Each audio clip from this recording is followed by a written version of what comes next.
फिर धीरे धीरे परमात्मा ने ज्ञान मैच्योर किया तो फिर देखा कि कबीर पंथी और कबीर साहब के विरुद्ध ज्ञान दे रहे हैं। कबीर साहब को एक सिंपल सतगुरु मानते हैं, भगवान को निराकार बताते हैं। यही दशा गरीबदास पंथ की। एक मेरे गुरुदेव ने छोड़ के गरीबदास पंथ में कोई संत नहीं देखा मैंने जो ठीक बात करता हो और अनुकूल कहानी और अनुकूल ये ज्ञान दे रहा हो। उसके बाद फिर गीता और वेद, क्योंकि इसमें हमारा जन्म बाई बर्थ हम वहाँ थे। एक तो माँ बाप से जन्म हुआ, तब से हम हिंदू धर्म में और ब्रह्मा विष्णु महेश इन सदग्रंथों में जन्म हुआ। अब उन गीता और वेदों और पुराणों को देखा तो हमारे धर्मगुरु और हमारे समाज में जो चल रही थी लोक वेद दंत कथा और साधनाएं, उनके बिल्कुल विपरीत। अब इतना बड़ा पहाड़ खड़ा हो गया कि कैसे कहाँ से शुरुआत करें इनको समझाने की। और किसी को ये कह दिया जाता है तेरी साधना गलत है, वो मुँह चढ़ा लेता है, दूर भाग देता है, बात भी नहीं करता है और दुश्मन बनकर खड़ा हो जाता है। तो परमात्मा का वचन था, इसलिए आज ये सफल हुआ, नहीं तो जीव इस काल के जाल को तोड़ नहीं सकता। ये तो कबीर भगवान ने तोड़ा है, इस दास के सिर पर यूँ मटका फोड़ा है, करे परमात्मा नहीं है।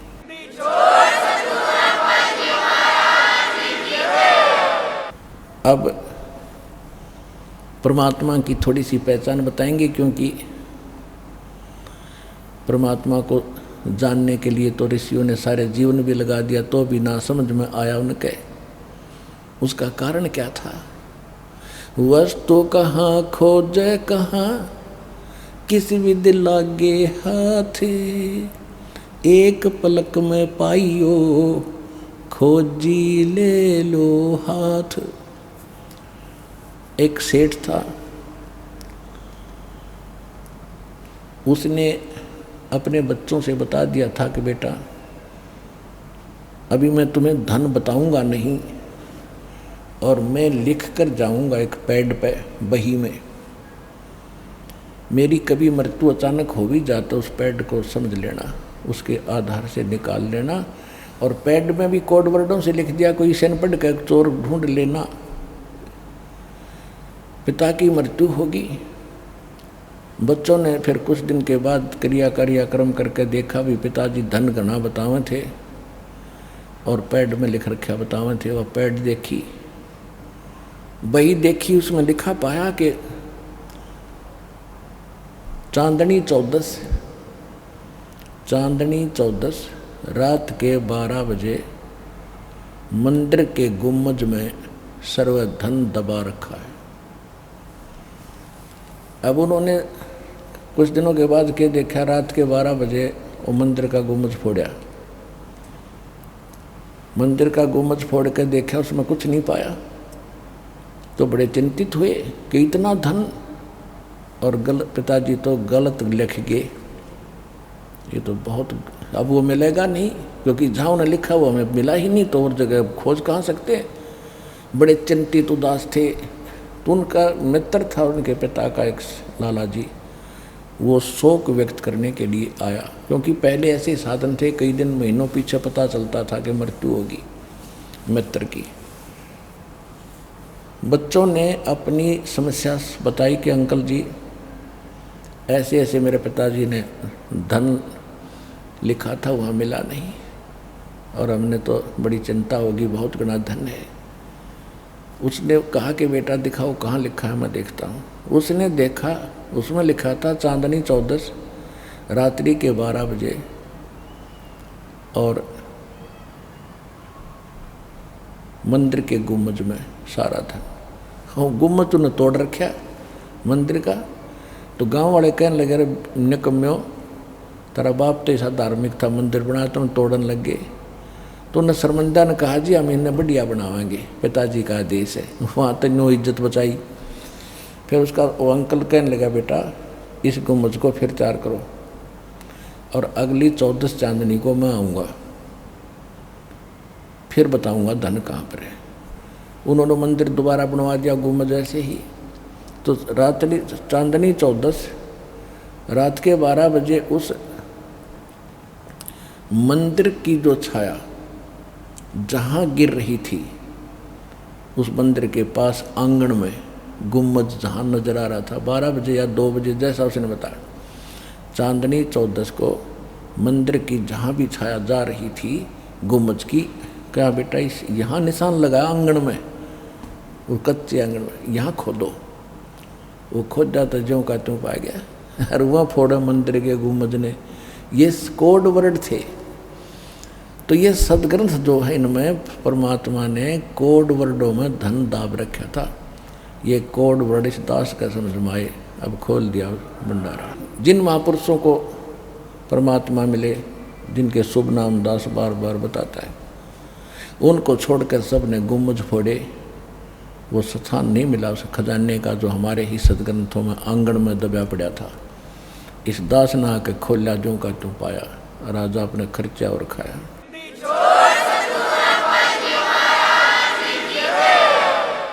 तो सबसे पहले हम आपको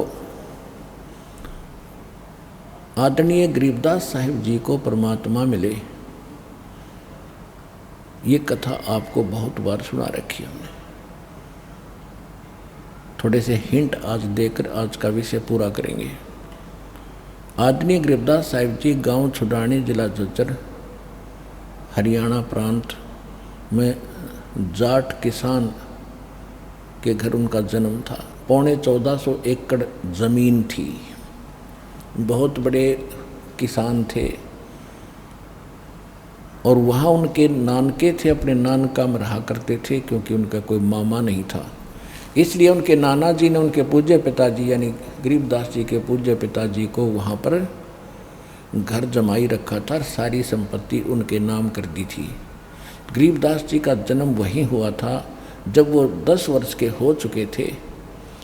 खेतों में अपने ही गौओं को चराने जाया करते थे। गांव के अन्य व्यक्ति भी अपनी गौओं के उन्हीं के खेतों में चराया करते थे, क्योंकि बहुत ज़्यादा ज़मीन थी। तो परमात्मा संवत 1784 सन 1774 में तो जन्म हुआ गरीबदास जी का। 10 वर्ष के बाद जब वो 10 वर्ष के हुए तो भगवान मिले संवत 1784 में, सन 1727 में।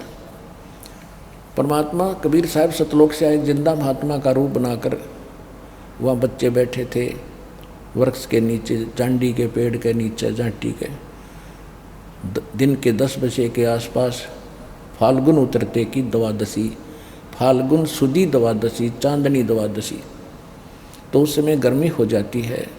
वृक्ष के नीचे बैठकर खाना खा रहे थे। परमात्मा, एक रास्ता जाता है छुडानी से, कबलाना गांव है, छुडानी गांव से कबलाना गांव को कच्चा रास्ता जाता था, अब तो पक्की सड़क बन गई है। वहाँ जांडी का पेड़ था। परमात्मा पीछे से आए, उस रास्ते से वहीं उतरे सतलोक से आकर, एकदम फिर अतिथि रूप बनाकर चलने लगे साधु रूप में। तो वहाँ बैठ के तो सभी वहाँ उपस्थित पालियों ने, ग्वालों ने कहा, महाराज भोजन पाओ। परमात्मा ने कहा, भोजन मैं खा के आया हूँ। फिर कहा, जी भोजन नहीं खाओगे तो दूध तो पीना ही पड़ेगा, हम बगैर कुछ खाए पिए साधु अतिथि को नहीं जाने देते। परमात्मा ने कहा, मैं कुंवारी गायों का दूध पीता हूँ, ये पिला दो भाई। तो वो कहने लगे ग्वाले के, महाराज आपकी दूध पीने की नीत नहीं है, आप तो मजाक कर रहे हो। तो गरीबदास जी एक छोटी सी बछिया को लाए पकड़कर, जिसने दूध पीना छोड़ रखा था और अभी उसको बैल ने टच नहीं किया था, यानी कंवारी, अंडरस्टूड है, कंवारी शब्द पर्याप्त है, उसको लेकर आए। परमात्मा ने कहा, गरीबदास जी कहने लगे, महाराज इसका बच्चा भी नहीं है, दूध कैसे देगी। कबीर परमात्मा ने कहा, जिंदा महात्मा के रूप में, बेटा कोई साफ पात्र लाओ दूध निकालने का। एक मिट्टी का बरोला सा था, छोटा सा मटका। गरीबदास जी को कहा कि इसके नीचे रख के बैठ के रख। वो पकड़ के बैठ गया बछिया के नीचे, सतनों के नीचे। परमात्मा ने ऊपर से आशीर्वाद भरा हाथ रखा, लंबे लंबे सतन हो गए और दूध की धार चल गई। वो पात्र भरने के बाद रुक गई। परमात्मा ने पिया।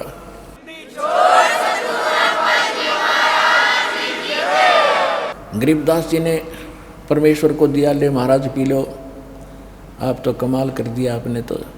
थोड़ा सा मालिक ने पिया, फिर कहा, बेटा पी लो यो दूध। अमृत है, ये सतलोक से आया है, यहाँ का नहीं है।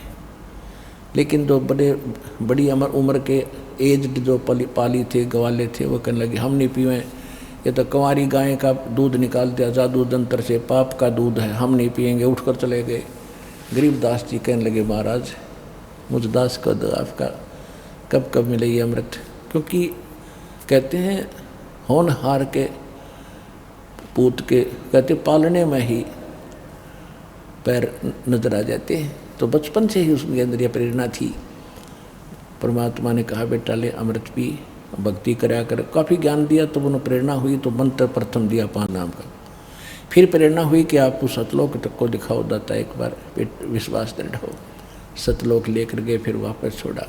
परमात्मा से परिचित होकर के उसके बाद गरीबदास साहिब जी ने परमात्मा की महिमा, कबीर परमेश्वर की महिमा कलम तोड़ बताई।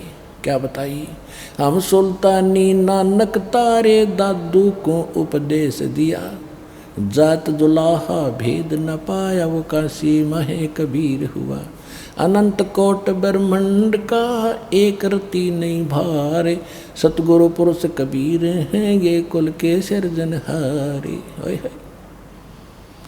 गरीबदास जी ने फाइनल कर दिया 2 वाणियों में, जब को समझने वाला हो। लेकिन ये मानना कि वो कबीर जो धानक जुलाहा था वो परमात्मा, नहीं नहीं नहीं नहीं, ये नहीं हो सकता। तो ये ए मिटाने के लिए यो ज्ञान सुनाया जाता है। जैसे एक छोटा सा बच्चा होता है और वो पिताजी पेन उठाकर कहता है पापा ये क्या है पिताजी? पिताजी कहता है बेटा पेन है। वो कहता है ए कि पेन है, ए पेन है, ए। तो वो ए करता करता उसने रख देता है। उसको विश्वास नहीं होता कि पिताजी जो कह रहा है गलत है, लेकिन उसकी बुद्धि स्वीकार नहीं कह रही। वो पेन किसने कह रहा है, वो है उसमें। अब जब वो बच्चा बड़ा हो जाता है, फिर पिताजी कहता है बेटा पेन ला उठा के बेटी, तो दौड़े जाते हैं बच्चे और उठा के लाते ले पापा पेन। तो अब उनकी मैच्योर होगी, वह मिट गई। तो अभी इस संसार का है कबीर साहब भगवान तो ये अभी आप में भी है, क्योंकि पहली बार जो आता वो एकदम थोड़ा ही भगत बन गया। लेकिन जो दास के बच्चे हो गए, नाम ले लिया, दीक्षित हो गए बेटा बेटी, तो उनको विश्वास नहीं है दास की बातों पर, लेकिन अभी भी है।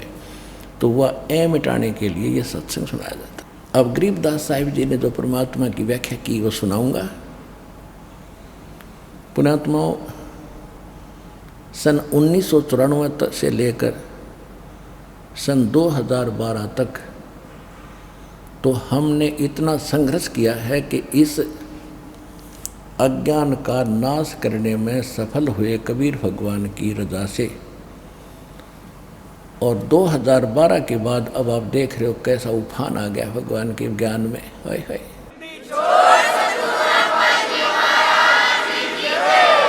731 पृष्ठ पे लिखा है कि नीच जात परदेसी खिन आवे तल जावे, अरता की संगत नानक रहंदा क्यों कर मुंडा पावे। उसका अंत और छोर में कैसे पाऊं? 1 सेकंड में यहाँ दिखता है, दूसरी सेकंड में सतलोक में बैठा होता है। अब 2 महापुरुषों ने प्रमाणित कर दिया कि ये वो है परमात्मा, सारी सृष्टि का रचने वाला। कौन करतार, यानी कौन माने शब्द, करतार माने रचने वाला। जो शब्द से जिसने सारी सृष्टि रच दी। और गरीबदास जी कहते हैं एक शब्द से सब किया जितना तक उपजा जीव, एक वचन में सब रचे सकल ब्रह्मांड। और खुद परमात्मा भी कहते हैं अनंत कोट बाजी जहाँ हम रचे सकल ब्रह्मांड, गरीबदास मैं क्या करूं ये काल करे जीव खंडे। ओए होए, हम ही अलख अला है कुतुब गोस और पीर, गरीबदास खालिक धनी हमरा नाम कबीर। ए स्वामी श्रेष्ठा में सृष्टि हमारे तीर, दास गरीब अधर बसूं अवगत सत कबीर। दादू साहिब जी ने कहा कि जिन मुझको निज नाम दिया सो एक सतगुर हमार, दादू दूसरा कोई नहीं वो कबीर सिरजनहार। ऐसे मुल्क दास जी ने कहा, ऐसे धर्मदास जी ने कहा, ऐसे गीसा दास जी ने कहा, और ऐसे ही स्वामी रामानंद जी ने कहा कि दो ठोर है एक तू, भया एक से 2, गरीबदास हम कारणे तुम आए हो मगजो। बोलत रामानंद जी सुनो कबीर करतार, गरीबदास सब रूप के तुम ही सिरजनहार। ये तो उन महापुरुषों की वाणी में आपको प्रमाणित कर दिया जिन्हें भगवान मिला। और इसी के संदर्भ में अब ये कथा सुनाता हूँ। जब परमेश्वर कबीर जी लीला करते हुए, जैसे परमात्मा के बारे में आपको बहुत बार बताया है कि ज्येष्ठ सुदी पूर्णमासी संवत 1455 सन 1398 को परमात्मा सतलोक से आकर एक शिशु रूप धारण किया था। लहर तारा नामक एक सरोवर में कमल के फूल पर, वहाँ पर एक अष्टानंद नाम के ऋषि जो रामानंद जी के शिष्य थे, वो भी इसके प्रत्यक्ष दृष्टा थे। उन्होंने रामानंद जी को जाकर बताया था सारी घटना। उधर से नीरू नीमा जो निसंतान जुलाहे थे, वो स्नान करने के लिए उसी तालाब पर जाते थे जो गांव उनकी रिहाज से, रेजिडेंस से, झोंपड़ी से 3-4 किलोमीटर दूर था, वन में, जहाँ गंगा का जल ही लहरों द्वारा उछलकर इकट्ठा होता था वर्षा के दिनों में। वहाँ परमात्मा को पाया था। शिशु रूप को लेकर, छोटे से नवजात शिशु को लेकर घर आए थे। सारा संसार गांव देखने गया था, सारा शहर काशी शहर देखने गया था। इतना सुंदर बालक तो देखा ना सुना। 25 दिन तक परमात्मा ने कुछ नहीं खाया था। तब चिंतित हो गए थे दोनों नीरू नीमा। तो तब परमेश्वर की लीला, कबीर भगवान की कृपा से एक कुंवारी गाय मंगाई गई थी। लंबी कहानी है, आज आगे से शुरू करेंगे। एक कुंवारी गाय, कुंवारी बछिया, जैसे नीरू जो है पहले ब्राह्मण था, गौरी शंकर नाम था इसी जन्म में, उनको ज़बरदस्ती मुसलमान बना दिया था। ऐसे नीमा को भी उसकी पत्नी थी, इन दोनों को ज़बरदस्ती हिंदू से मुसलमान बनाया था। फिर भी इनकी आस्था, और वैसे भी कोई भी साधु हिंदू मुसलमान कोई भी है, जब आपत्ति आती है तो सभी धर्मों के गुरुओं के पास अपने और संकट का समाधान के लिए जाते हैं। तो नीरू गया था रामानंद जी के पास। रामानंद जी ने उसको कहा था कि कुंवारी गाय का वो दूध पिएगा, मुझे वो विद्वान पुरुष नज़र आता है कोई, और उसको कुंवारी गाय लाकर दूध पिलाओ, कुंवारी गाय दूध देगी। तो ये उसके गले नहीं उतरी थी, किसको, नीरू के, कि कुंवारी गाय कैसे ना ज्ञान दूध देगी। स्वामी जी ने मुझे वैसे टरका दिया है, ये सोचकर वो घर आकर बैठ गया। उसी दिन नीमा ने फाइनल फैसला कर लिया था कि ये बच्चा मरेगा और मैं साथ मरूंगी, इसके बिना जी नहीं सकती। और वो शंकर के पुजारी थे, उसी जन्म में जो ब्राह्मण थे, तो शंकर जी को याद किया, परमात्मा की प्रेरणा थी। शंकर जी वहाँ से साधु रूप बना कर प्रगट हुए, सामने आते नजर आए। माई ने फिर अपना सारा दुख बताया, तो परमात्मा को गोदी में लिया। परमात्मा कबीर जी पालने से उठा करके नीमा ने साधु रूप में खड़े शंकर भगवान के चरणों में डालना चाहा। परमात्मा ऊपर उठ गए, साधु रूप में खड़े शिव जी के सिर के बराबर हवा में स्थिर हो गए। तब माई खुश हुई कि साधु, इस साधु में बड़ी करामात है, मेरे बच्चे को हवा में उड़ा दिया तो जीवन दान भी देगा। और वो लीला मालिक खुद कर रहे थे। अब शंकर जी ने ऐसे हाथ किया था, उसकी गोदी में आ गए कुछ भगवान 25 दिन के बालक शिशु रूप में। तब परमात्मा की और उस शंकर भगवान की 6 बार वार्ता हुई। और माई देख रही है ध्यान से, बच्चा बोल रहा है, वह सोच रही थी इस बाबा जी ने बुला दिया मेरा बेटा। तो यहाँ गरीबदास जी सूक्ष्म वेद में कहते हैं, जगत का पेखना पेखा, धनी का नाम ना लेखा। हमने राम कृष्ण ब्रह्मा विष्णु महेश को नो सुप्रीम पावर मान रखा था कि छोटे मोटे संकट जो इन पुजारियों पर आते हैं वो भी भगवान कबीर साहब ही उनको सुख देता है और नियमित इनका कर देते हैं। ये महिमा के भूखे नहीं है, क्योंकि जिसकी महिमा परम्पार, उसने जरूरत नहीं महिमा कराने की। तो शंकर भगवान उस बाबा जी की महिमा बन रही थी उस नीमा की दृष्टि में। वो भी सोच रहे थे परमात्मा या बुढ़िया मर जाएगी, मैं तो मरूंगा नहीं, पर यह मर लेगी चिंता कर कर मेरे विषय में। खाना इसने छोड़ दिया। तब शंकर भगवान में प्रेरक को कहा परमात्मा ने कि कुंवारी बछिया मंगाओ, उस पर आप अपना आशीर्वाद भरा हाथ रखो, वह दूध देवेगी, मैं उसको पीऊँगा। और साफ बर्तन मंगाओ ब्राह्मण उसके कुम्हार के घर से। तब नीरू को बताया गया, और उधर से रामानंद जी ने भी यही कहा था, तो उसके कुछ आशा जाएगी। और उसने कहा महात्मा ने कि तुम लाओ बच्चा। महात्मा रूप में खड़े शिव जी ने कहा कि नीरू आप जाओ लाकर बच्चिया लाओ, मेरे आशीर्वाद से दूध देगी। तब उसको विश्वास हुआ कि महात्मा में कुछ करामात है। ऐसा ही हुआ, कुंवारी गाय ने दूध दिया, भगवान ने दूध पिया। तो आज तक हम जिन सदग्रंथों को सत्य मानते रहे, ऋग्वेद मंडल नंबर 9 सूक्त नंबर 1 मंत्र 9 में स्पष्ट लिखा है कि जब भगवान परमात्मा अमर पुरुष पूर्ण परमात्मा जब शिशु रूप धारण करके अपनी लीला करने प्रत्येक युग में आते हैं तो वो कुंवारी गाय से उनकी परवरिश की लीला होती है, ऐसा लिखा है। जब वेद बताते हैं, आपको बहुत बार दिखाया दास ने, जब वेद बताते हैं कि भगवान ऐसी लीला करता है और जिसने ये लीला की है who is God, he is God, तो वो कबीर इज गॉड। कौन कबीर? हम सुल्तानी नानक तारे दादू को उपदेश दिया, जात दुलाहा भेद न पाया वो काशी महे कबीर हुआ।